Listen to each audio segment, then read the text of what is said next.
आज आम DC PDC recycling आम रौमारीले गई तक डिसकानेक्शन कर थकार अवस्था गियासुद्दीन नाমৰ एजन ग्राहके स्मार्ट मिटार तो बाईपास कर लाइन तो डिसकानेक्शन हो स्मार्ट मिटार बाईपास कर घर विद्युत संयोग लै आम गई देखो पिछफाले ब्रयलार फार्म आছিলে और जिखिनि घर इलेक्ट्रिक बस्तु आছিলে সেইখিনি अवैधभावे संयोग लै चलि थकार पिছত आमी विभागीय नियम मते सिजार्ज दी दुखन फैन आम गाड़ी ठाई लै आहूँ तेनेकुवाते घर मानुहे आहि पेलाय आमार गाड़ीर पर बस्तुखिनि दलियाई माटित पेलाई दिए और आम सीज कर लोৱা बस्तुखिनि लै जाए तार पिছত 6-7 जन मान लड़ा आहि आमार गाड़ीखन आगर ग्लास भांगी दिए और गाड़ी दुआरखन भांगी आमार लगत जिखिनि मानुह गइছিল आताउर रहमानक बहुत बेयाके आघात करे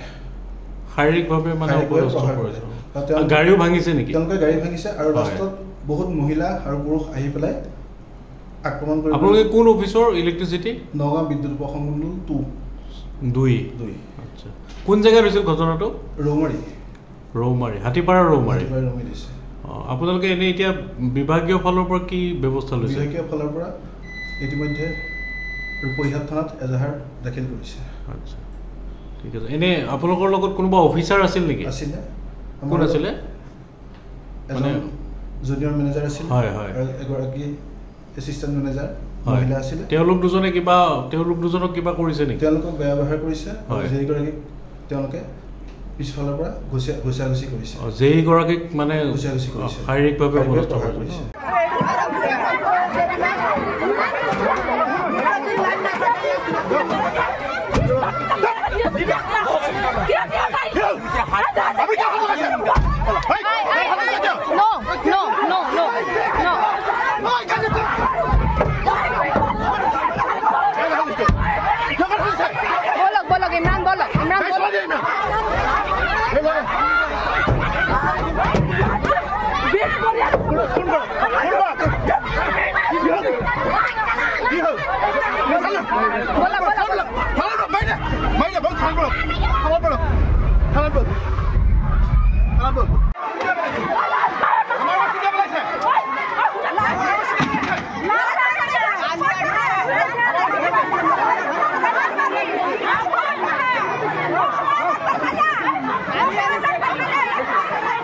आज आम DC PDC रिसाइक्लिंग आम रौमारीले गई तक डिसकानेक्शन कर थकार अवस्था गियासुद्दीन नाমৰ एजन ग्राहके स्मार्ट मिटार तो बाईपास कर लाइन तो डिसकानेक्शन हो स्मार्ट मिटार बाईपास कर घर विद्युत संयोग लै आम गई देखो पिछफाले ब्रयलार फार्म आছিলে और जिखिनि घर इलेक्ट्रिक बस्तु आছিলে সেইখিনি अवैधभावे संयोग लै चलि थकार पिছত आम विभागीय नियम मते सिजार्ज दी दुखन फैन आम गाड़ी ठाई लै आहूँ तेनेकुवाते घर मानुहे आहि पेलाय आमार गाड़ीर पर बस्तुखिनि दलियाई माटित पेलाई दिए और आम सीज कर लोৱা बस्तुखिनि लै जाए तार पिছত 6-7 जन मान लड़ा आहि आमार गाड़ीखन आगर ग्लास भांगी दिए और गाड़ी दुआरखन भांगी आमार लगत जिखिनि मानुह गइছিল आताउर रहमानक बहुत बेयाके आघात करे शारीरिकভাৱে মানে গাড়ীও ভাঙিছে নেকি গাড়ী ভাঙিছে আৰু ৰাস্তাত बहुत महिला और पुरुष आहि पेलाय आक्रमण कर आपलोके कोन ऑफिसर इलेक्ट्रिसिटी नगाँव विद्युत उपखण्ड 2 अच्छा কোন জেগাত হৈছিল ঘটনাটো? ৰৌমাৰী হাতীপাৰা ৰৌমাৰী দিছে।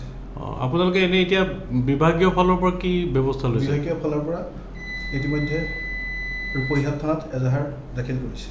আচ্ছা, ঠিক আছে। এনেই আপোনালোকৰ লগত কোনোবা অফিচাৰ আছিল নেকি? আছিলে। কোন আছিলে? মানে জুনিয়ৰ মেনেজাৰ আছিল আৰু এগৰাকী এছিষ্টেণ্ট মেনেজাৰ মহিলা আছিলে। তেওঁলোক দুজনক কিবা কৰিছে নেকি? তেওঁলোকক বেয়া ব্যৱহাৰ কৰিছে। যিগৰাকীক তেওঁলোকে পিছফালৰ পৰা ঘুচাঘুচি কৰিছে। যিগৰাকীক মানে ঘুচাঘুচি কৰিছে, শাৰীৰিকভাৱে অৱস্থা কৰিছে।